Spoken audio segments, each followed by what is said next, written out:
చేస్తున్నారు. మేడం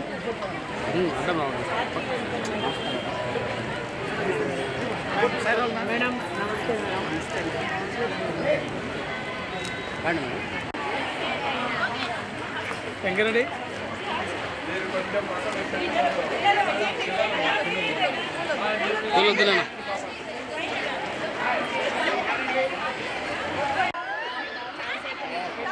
మనమంతా పిల్లలు దగ్గరికి రండి.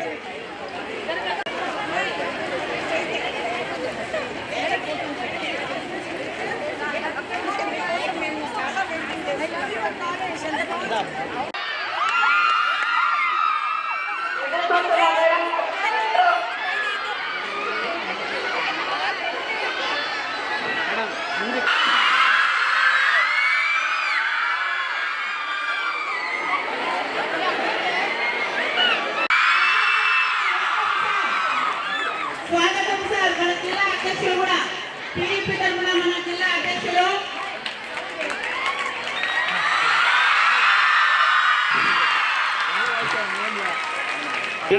affectionate attitude. Join your hands and welcome her with great applause. High School HN.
అందరికీ నమస్కారమ్మా.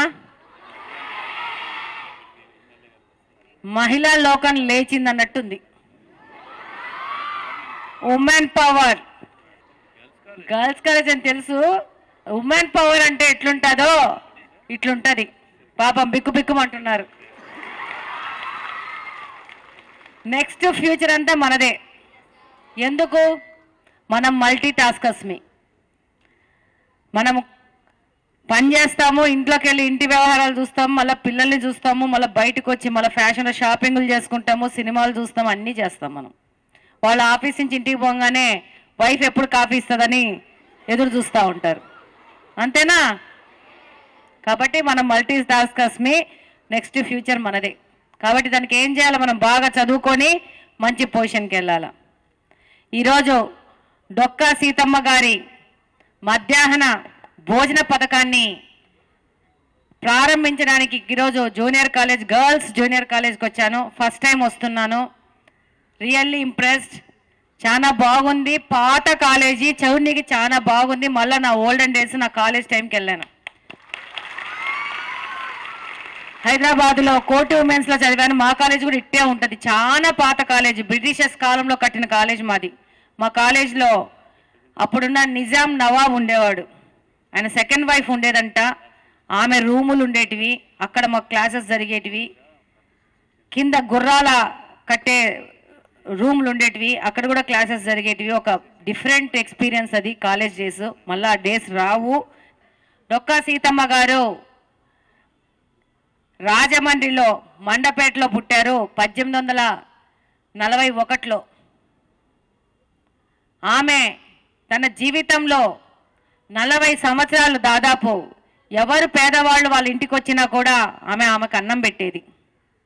ఆమె జీవితంలో మ్యాక్సిమం టైము ఎవరింటికి వచ్చి తలుపు కొట్టినా ఏ టైం వచ్చినా కూడా ఆవిడ పేదోళ్ళకి భోజనం పెట్టేది. అందుకని ఈరోజు మన రాష్ట్రంలో ఈ యొక్క మధ్యాహ్న భోజన పథకాన్ని స్కూళ్ళల్లో ఉండేది. మధ్యాహ్న భోజన పథకం ఈసారి తెలుగుదేశం ప్రభుత్వం, కూటమి ప్రభుత్వం అధికారంలోకి వచ్చాక స్కూళ్ళల్లోనే కాదు జూనియర్ కాలేజెస్లో కూడా మన పిల్లోళ్ళకి మధ్యాహ్న భోజనం పథకం పెట్టుకొని వాళ్ళకి పౌష్టికాహారం ఇవ్వాలా అనే ముఖ్య ఉద్దేశంతో ఈ పథకాన్ని స్కూళ్ళ నుంచి జూనియర్ కాలేజీకి కూడా ఎక్స్టెండ్ చేయడం జరిగింది. చేసి అందులో మీకు పౌష్టికాహారం ఇచ్చే విధంగా ముందుకెళ్తున్నారు. అందులో భాగంగా వారానికి 6 రోజుల్లో 5 రోజులు మీకు ఉడికించిన గుడ్డు ఇచ్చే విధంగా ఈ యొక్క మెన్యూ తయారు చేయడం జరిగింది. అందులో 3 రోజులు పల్లీలు బెల్లముతో తయారు చేసిన చిక్కీలు ఇచ్చే విధంగా వెళ్ళింది. ఇది ఐరన్ కోసం అన్నమాట, గుడ్డు ప్రోటీన్ కోసము. దాంతోపాటు ఎముకల పటిష్టానికి రాగి జావ 3 రోజులు ఇచ్చే విధంగా ఈ మెన్యూని తయారు చేయడం జరిగింది. ఈ మెన్యూ మంచి న్యూట్రిషనిస్ట్తోనూ డాక్టర్లతోనూ అధికారులతోనూ కూర్చొని ఎంతో పరిశోధన చేసి ఎలా పౌష్టికాహారం ఇవ్వాలని చెప్పి ఒక ఫిక్స్డ్ మెన్యూని తయారు చేసి ఒక్కొక్క రోజు ఒక్కొక్క మెనూ వచ్చే విధంగా ఈ యొక్క భోజన పథకాన్ని తయారు చేసి దీన్ని జూనియర్ కాలేజ్ పిల్లలకి ఇప్పుడు అందిస్తోంది. ఈ పథకం కింద దాదాపు 44,000 కాలేజెస్లో దగ్గర 33 లక్షల మంది విద్యార్థినులకు ఈ పథకం చేరే విధంగా ప్రభుత్వం దీన్ని డిజైన్ చేయడం జరిగింది. అంటే కోస్టల్ ప్రాంతంలో ఒక రకంగా తింటారు, కడపలో ఒక రకంగా తింటారు, మళ్ళీ గుంటూరు అటువైపు వస్తే ఒక రకంగా తింటారు. కాబట్టి ఏ ప్రాంతానికి తగ్గట్టు ఆ ప్రాంతంలో ఆ మెన్యూను తయారు చేసి వాటి యొక్క టేస్ట్ కూడా ఆ విధంగా తయారు చేసి ఈ యొక్క కార్యక్రమాన్ని ఆర్గనైజ్ చేస్తున్న ఆ యొక్క ఎన్జిఓస్ కానీ ఆ యొక్క సెంట్రలైజ్డ్ కిచెన్స్ కానీ వాళ్ళకి ఈ విధమైన విధానంగా వాళ్ళకి ఒక మెన్యూ తయారు చేసి పంపించడం జరిగింది. ఆ ద్వారా చాలా పెద్ద ఎత్తున ట్రాన్స్పరెంట్గా ఈ పథకాన్ని ముందుకు తీసుకెళ్తున్నారు. ఏ విధమైన హడావిడి ఆర్భాటాలు లేకుండా. ఎందుకంటే మనం పని చేసేది our work should speak, not మనం మాట్లాడే మాటలు కాదు, మనం చేసే పని. ఆ విధంగా ప్రభుత్వం వెళ్తా ఉంది. ఈరోజు ప్రభుత్వం యొక్క ముఖ్య ఉద్దేశము విద్యార్థులకు యువతకు ప్రధాన ప్రాధాన్యత ఇస్తూ ముందుకెళ్తున్నారు. అందులో భాగంగానే ఈ పథకాలు రేపు ఆల్రెడీ అనౌన్స్ చేశారు. ఫీజు రియంబర్స్మెంట్ కూడా డైరెక్ట్గా కాలేజెస్కి వెళ్ళే విధంగా ముందుకు వస్తున్నారు జూన్ నుంచి. దాంతోపాటు తల్లికి వందనం కింద ఇచ్చే ఫీజులు కూడా రేపు జూన్ నుంచి ఈ సంవత్సరం ఇచ్చేస్తారు.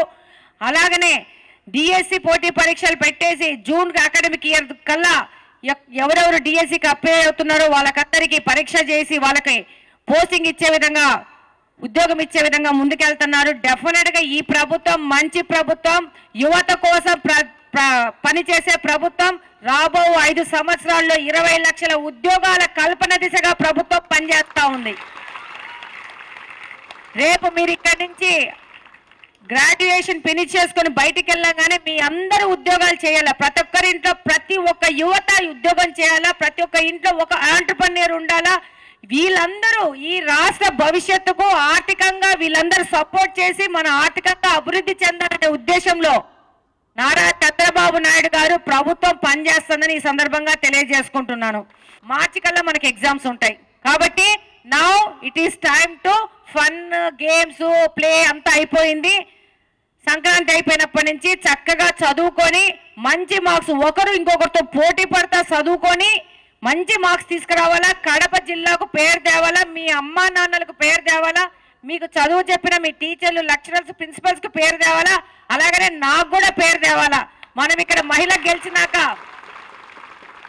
మహిళల ఉత్తీర్ణత శాతం కడపలో పెరిగిందని పేరు తెచ్చుకోవాలా. ఏమంటారు? Thank you very much. రోజు అందరికీ నమస్కారం. వేదిక మీద ఉన్న ప్రిన్సిపల్ గారి కోరిక మేరకు డొక్కా సీతమ్మ మధ్యాహ్న భోజన పథకానికి ఈ కార్యక్రమానికి ముఖ్య అతిథిగా గౌరవ ఎమ్మెల్యే గారు మాధవి గారు, అదేవిధంగా ప్రిన్సిపల్ గారు, ఇంతకుముందు ఎప్పుడన్నా గర్ల్స్ హై స్కూల్లో కానీ బాయ్స్ హై స్కూల్లో కానీ మధ్యాహ్న భోజనం ఎప్పుడన్నా చూసారా? మరి ఇప్పుడు కొత్తగా ఏర్పాటు చేసింది ఎవరు? నారా చంద్రబాబు నాయుడు గారు. గుర్తుపెట్టుకుంటారు కదా. మీకు అందరి కోసం రేపు మీరు ఇంటర్ అయిపోయి, డిగ్రీ అయిపోయి, పోస్ట్ గ్రాడ్యుయేషన్స్ చేసిన తర్వాత రెడీగా 4-5 సంవత్సరాల్లో పెద్ద పెద్ద ఐటీ సంస్థలన్నీ కూడా తీసుకొచ్చేదానికి ఈ ప్రభుత్వం ప్లాన్ చేస్తూ ఉంది. దాని ద్వారా లక్షల ఉద్యోగాలు మన రాష్ట్రానికి వస్తున్నాయి. మీరందరూ కూడా బ్రహ్మాండంగా సెటిల్ అయిపోతారు, మంచి ఉద్యోగాలు వస్తాయి, మంచి ఎంటర్ప్రీనర్స్గా తయారు కావాలా. ఇప్పుడే మేడం చెప్తా ఉంది మీరందరూ ఎంటర్ప్రీనర్స్ కావాలని. ఉమెన్ అంతా మల్టీ టాస్కర్స్ కావాలని చెప్తా ఉంది. మేము కూడా ఏం తగ్గంలే, సూపర్ టాస్కర్స్, ఇబ్బంది ఏం లేదు. మేము కూడా ఏం తగ్గం. మేము తయారు చేస్తేనే వీళ్ళంతా మల్టీ టాస్కర్స్ అవుతాండారు. ఆ విషయం వీళ్ళంతా గుర్తుపెట్టుకో. కాబట్టి ఇంత పెద్ద కార్యక్రమం డొక్కా సీతమ్మ గారి గురించి ఇప్పుడే చెప్పారు మేడం కూడా. ఏ పేదవాళ్ళు వచ్చినా కూడా అన్నం పెట్టడం. మనిషి బతకడానికి అన్నం తినాల, తినడానికి బతకూడదు, బతకడానికి తినాల. దానికి ఆమె చేసిన గొప్ప పుణ్యకార్యం ఏంటంటే భోజనం పెట్టడం. అందుకే చరిత్రలో ఇట్లాంటి వాళ్ళని కూడా గుర్తు పెట్టుకొని మనము ఇవన్నీ మాట్లాడుకుంటాం. వాళ్ళంతా చేసిన గొప్ప గొప్ప కార్యక్రమాలు మీకు కూడా తెలియాల. మనం కూడా ఎప్పుడు ఆకలితో వచ్చిన మనిషికి అన్నం పెట్టడం ఒక గొప్ప ఆలోచన. దాన్ని ప్రతి ఒక్కరు కూడా పాటించాలి. నేను కూడా ఏ టైం అయినా భోజనం టైంలో మా ఇంటికి ఎవరు వచ్చినా రాండ్ అయ్యే తిందామంట. ఏముంటే అది పెడతాం. పప్పు ఉంటే పప్పు పెడతాం, చట్నీ ఉంటే చట్నీ పెడతాం. అది మా నాన్నగారు నేర్పించిన అలవాటు. నాకు కూడా అట్లే వచ్చింది. ఒక్కోసారి మా అమ్మ అయితే ఇంతకుముందు అరిసేది, చెప్పాలి కదా 5 మంది వస్తున్నారా 10 మంది వస్తున్నారా, నేను రెడీగా పెట్టాలి కదా, నువ్వు ముందే చెప్తే ఏమి అని. ఆమె కూడా మా అమ్మ అయితే ఎంతమందికి వండి పెడతా ఉన్నింది ఆ రోజుల్లో. అట్లా ఎవరు ఇంటికి వచ్చినా కూడా వండి పెట్టడం అలవాటు చేసుకోవాలా. ఎంత ఉంటే అంత, శక్తి ఎంత ఉంటే అంత. ఇది గొప్ప వరం, అది గొప్ప పుణ్యకార్యం. మీరందరూ కూడా భవిష్యత్తున్న పిల్లలు, మీరందరూ కూడా బాగా గుర్తుపెట్టుకోవాలా ఈ విషయాన్ని. మా అక్క కూడా ఇదే కాలేజీలో బైపీసీ చదివింది. నేను ఆమెకంటే చాలా చిన్నవాడిని. ఇదే కాలేజీలో బైపీసీ చదివింది, నాకు బాగా గుర్తు. మీరందరూ బాగా చదువుకోవాలా. చరిత్రకారులను, గొప్ప పనులు చేసిన వాళ్ళందరినీ గుర్తుపెట్టుకోవాలా. ఈ సమాజం కోసం ఈ ప్రభుత్వం ముఖ్యంగా యువత కోసం, మహిళల కోసం తెస్తున్న ప్రతి కార్యక్రమాన్ని భవిష్యత్తులో అది మీకోసం తయారు చేస్తున్న కార్యక్రమాలు. మీరందరూ కూడా సోషల్ మీడియాకు బానిసలు కావద్దు. ఎవ్వరు కూడా సోషల్ మీడియాకు బానిసలు కావద్దు. ఈ ఫేస్బుక్లకు, ఈ ఇన్స్టాలకు ఎవడో వచ్చి బయట గేట్ దగ్గరకు వచ్చి ఆ మెసేజ్లు పెట్టేసి అట్రాక్ట్ అయిపోయి మీ జీవితాలు ఎవరు పాడు చేసుకోవద్దు. తల్లిదండ్రులు చెప్పిన మాట, మీ లెక్చరర్లు చెప్పిన మాట, మీ ప్రొఫెసర్లు చెప్పిన మాట విని మీ జీవితాలు బాగు చేసుకోవాలి. మంచి భోజనం ఏర్పాటు చేసింది ప్రభుత్వం మీకోసం. 6 రోజులు 6 రకాల మెనూలు. కోడిగుడ్డు కూడా ఉందా? కోడిగుడ్డుతో సహా ఇవన్నీ కూడా మంచి ప్రోటీన్ ఫుడ్.